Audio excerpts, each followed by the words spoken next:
ಏಕೆ ರೋಧಿಸುತ್ತಿರುವೆ? ಅಳುವುದನ್ನು ನಿಲ್ಲಿಸು. ನೀನು ಮಗನನ್ನು ಮನೆಗೆ ಕರೆದುಕೊಂಡು ಹೋಗು. ಸ್ವಲ್ಪ ಹೊತ್ತಿನಲ್ಲಿ ಪ್ರಜ್ಞೆ ಬರುತ್ತದೆ ಎಂದು ಹೇಳಿ ಸಮಾಧಾನಪಡಿಸಿದರು. ಬಾಬರವರ ಆಜ್ಞೆಯನ್ನು ಪರಿಪಾಲಿಸಿದ ಸ್ವಲ್ಪ ಹೊತ್ತಿನಲ್ಲಿ ಬಾಬಾ ನೋಡಿದ ಪ್ರಕಾರ ಹುಡುಗನಿಗೆ ಪ್ರಜ್ಞೆ ಬಂದಿತು. ನಂತರ ಅವರೆಲ್ಲರೂ ಅನುಮಾನ ರಹಿತರಾಗಿ ಬಾಬರವರ ಬಳಿಗೆ ಹೋಗಿ ನಮಸ್ಕರಿಸಿದರು. ಆಗ ಬಾಬಾ ಅವರನ್ನು, ನಿಮ್ಮ ಅನುಮಾನಕ್ಕೆ ಸಂಖ್ಯೆ ಇಲ್ಲವೋ? ಈಗ ದೂರವಾಯಿತೆ? ಶಾಂತಿ ಹೊಂದಿದ್ದೀರಾ?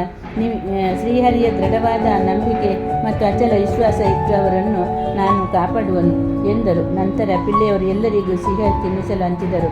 ಬಾಬಾ ಅವರಿಗೆ ಒಳ್ಳೆಯ ಫಲಪುಷ್ಪ ಮತ್ತು ವಿಲ್ಯವನ್ನು ಭಕ್ತಿಪೂರ್ವಕವಾಗಿ ಅರ್ಪಿಸಿದರು. ಶ್ರೀಮತಿ ಪಿತ್ತಳೆಯವರು ಸಾತ್ವಿಕರಾಗಿ ದೇವರಲ್ಲಿ ಭಕ್ತಿ ಇಟ್ಟಿದ್ದರು.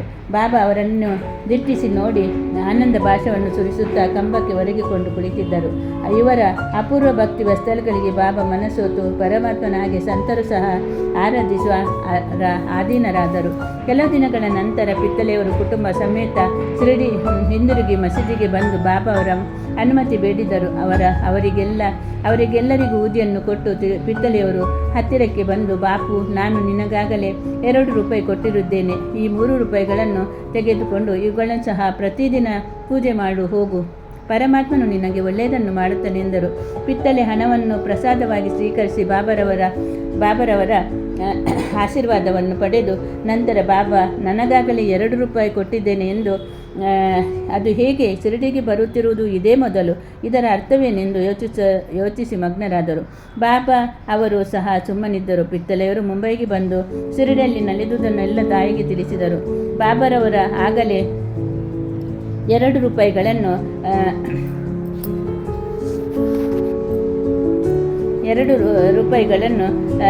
ರೂಪಾಯಿಗಳನ್ನು ಕೊಟ್ಟಿದ್ದೇನೆ ಎಂದು ಹೇಳಿದ್ದನ್ನು ತನ್ನ ತಾಯಿಗೆ ತಿಳಿಸಿದರು. ತಾಯಿಗೂ ಸಹ ಮೊದಲು ಅರ್ಥವಾಗಲಿಲ್ಲ. ಸ್ವಲ್ಪ ಯೋಚಿಸಿ ನಂತರ ಅವರಿಗೆ ಹಳೆಯದೊಂದು ಘಟನೆ ನೆನಪಿಗೆ ಬಂದು ಮಗನನ್ನು ಕುರಿತು, ನೀನು ಹೇಗೆ ನಿನ್ನ ಮಗನೊಡನೆ ಶಿರಡಿಗೆ ಹೋಗಿ ಬಂದಿರುವೆಯೋ ಅದೇ ರೀತಿ ನಿನ್ನ ತಂದೆಯು ಸಹ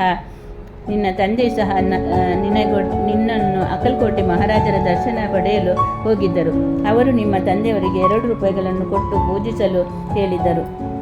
ಅವರು ಸಹ ಶುದ್ಧ ಸಾತ್ವಿಕ ಯೋಗಿಗಳು, ಮಹಾಜ್ಞಾನಿಗಳು ಮತ್ತು ಸಿದ್ಧ ಪುರುಷರು ಆಗಿದ್ದರು. ನಿಮ್ಮ ತಂದೆಯವರು ಅವರ ಕೊನೆಯ ದಿನಗಳವರೆಗೆ ಅವುಗಳನ್ನು ಪೂಜಿಸುತ್ತಲೇ ಇದ್ದರು. ನಂತರ ಪೂಜೆ ನಿಂತು ಹೋಗಿತ್ತು. ಕೆಲವು ಕಾಲದ ಮೇಲೆ ನಮಗೆ ಈ ರೂಪಾಯಿಗಳ ನೆನಪೇ ಬರಲಿಲ್ಲ.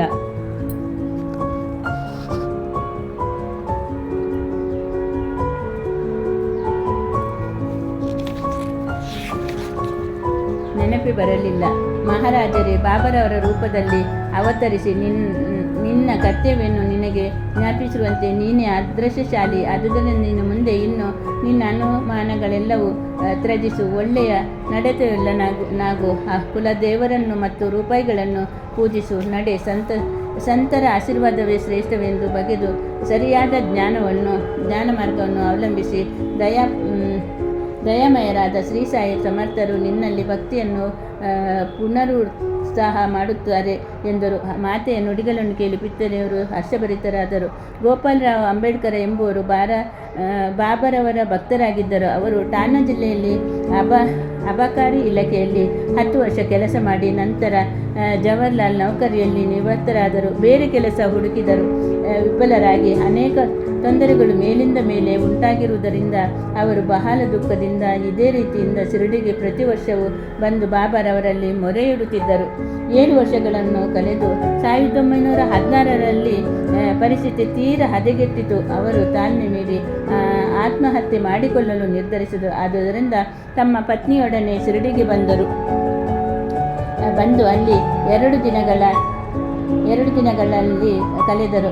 ಒಂದು ದಿನ ದೀಕ್ಷಾವಾಡದ ಎದುರಿನಲ್ಲಿ ಎತ್ತಿನ ಬಂಡಿಯ ಮೇಲೆ ಕುಳಿತು ಬಾವಿಯಲ್ಲಿ ಬಿದ್ದು ಅಸುನೀಗಬೇಕೆಂದು ನಿರ್ಧರಿಸಿದರು. ಅವರು ಮಾಡಲಿಚ್ಛಿಸಿದುದು ಒಂದು, ಆದರೆ ಬಾಬರವರ ಇಚ್ಛೆ ಇನ್ನೊಂದು. ಅಲ್ಲಿಂದ ಸ್ವಲ್ಪ ದೂರದಲ್ಲಿದ್ದ ನಾನಾವಳಿ ಮಾಲೀಕರು ಬಾಬರವರ ಭಕ್ತರು ಆದ ಸಗುಣ ಮೇರು ನಾಯ್ಕ ಹೊರಗೆ ಬಂದು ಏಕಾಂಗಿಯಾಗಿ ಕುಳಿತಿದ್ದ ಅಂಬೇಡ್ಕರರನ್ನು ನೋಡಿ, ನೀವು ಅಕ್ಕಲ್ಕೋಟೆ ಮಹಾರಾಜರ ಚರಿತ್ರೆಯನ್ನು ಓದಿದ್ದೀರಾ ಎಂದು ಕೇಳಲು, ತಕ್ಷಣ ಅವರಿಂದ ಆ ಪುಸ್ತಕವನ್ನು ಪಡೆದು ಓದಲು ಉಪಕ್ರಮಿಸಿದರು. ಹೀಗೆ ಆ ಪುಸ್ತಕವನ್ನು ಓದುತ್ತಿರುವಾಗ ದೇವಾನುಗ್ರಹವೋ ಎಂಬಂತೆ ಈ ಕೆಳಗಿನ ಉಪಕಥೆಯವರಿಗೆ ಕಂಡಿತು. ಅಕ್ಕಲ್ಕೋಟೆ ಮಹಾರಾಜರು ಭಕ್ತರಾದ ಒಬ್ಬ ಗುಣವಾಗದೇ ಇದ್ದ ಒಂದು ರೋಗ ರುಜಿಗಳಿಂದ ಬೇಸರಗೊಂಡು ಒಂದು ದಿನ ರಾತ್ರಿ ಆತ್ಮಹತ್ಯೆ ಮಾಡಿಕೊಳ್ಳಲು ನಿರ್ಧರಿಸಿದರು. ಆದುದರಿಂದ ಅವರು ಬಾವಿಯ ಹತ್ತಿರ ಬಂದರು. ಆಗ ಅಕ್ಕಲ್ಕೋಟೆ ಮಹಾರಾಜರು ಅವರ ಸಮೀಪಕ್ಕೆ ಬಂದು, ಒಳ್ಳೆಯದೇ ಆಗಲಿ ಕೆಟ್ಟದೇ ಆಗಲಿ ನಿಮ್ಮ ಕರ್ಮದ ಫಲವನ್ನು ಅನುಭವಿಸಲೇಬೇಕು. ಅದನ್ನು ಅನುಭವಿಸಿ ಮುಗಿಸದೇ ಇದ್ದರೆ ಆತ್ಮಹತ್ಯೆಯಿಂದ ಏನು ಪ್ರಯೋಜನವಿಲ್ಲ. ಅದಕ್ಕೋಸ್ಕರ ಇನ್ನೊಂದು ಜನ್ಮದಲ್ಲಿ ಬಂದು ಮುಗಿಸಬೇಕಾಗುತ್ತದೆ. ಅನಿವಾರ್ಯ ಆತ್ಮಹತ್ಯೆ ಮಾಡಿಕೊಳ್ಳುವ ಬದಲು ಈ ಜನ್ಮದಲ್ಲಿಯೇ ಸ್ವಲ್ಪ ಕಾಲ ಪೂರ್ವ ಜನ್ಮದ ಕರ್ಮದ ಫಲವನ್ನು ಅನುಭವಿಸಿ ವಿಮುಕ್ತನಾಗಬೇಕು ಎಂದು ಉಪದೇಶ ನೀಡಿದರು. ಸಮಯೋಚಿಸಿ ಕಥೆಯನ್ನು ಓದಿ ಅಂಬೇಡ್ಕರರಿಗೆ ಆನಂದವಾಯಿತು, ಮನಸ್ಸು ಬದಲಾಯಿತು. ಬಾಬಾ ಅವರ ಈ ಸೂಚನೆ ಅವರಿಗೆ ದೊರೆಯದೆ ಹೋಗಿದ್ದರೆ ಅವರು ಈ ಪ್ರಪಂಚದಿಂದ ದೂರವಾಗುತ್ತಿದ್ದರು. ಏನು ಬಾಬಾ ಅವರ ಅಂತರಾತ್ಮಿತ್ವ ದಯೆ ಇವುಗಳಿಂದ ಅವರಿಗೆ ಬಾಬಾ ಅವರಲ್ಲಿ ಭಕ್ತಿ ದೃಢವಾಯಿತು. ನಂತರ ಅವರು ಬಾಬಾ ಅವರ ಪರಮ ಭಕ್ತರಾದರು. ಅವರ ತಂದೆಯು ಅಕ್ಕಲ್ಕೋಟೆಗೆ ಮಹಾರಾಜರ ಭಕ್ತರಾದುದರಿಂದ ಅವರು ತಮ್ಮ ಪೂರ್ವಜ್ಞರ ಮೇಲ್ಪಂಕ್ತಿಯನ್ನು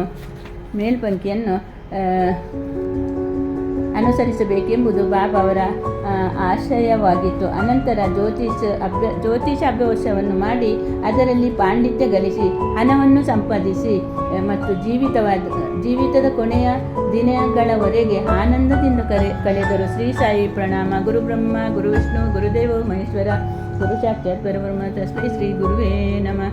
ಕೃಷ್ಣಾರ್ಪಣಮಸ್ತು.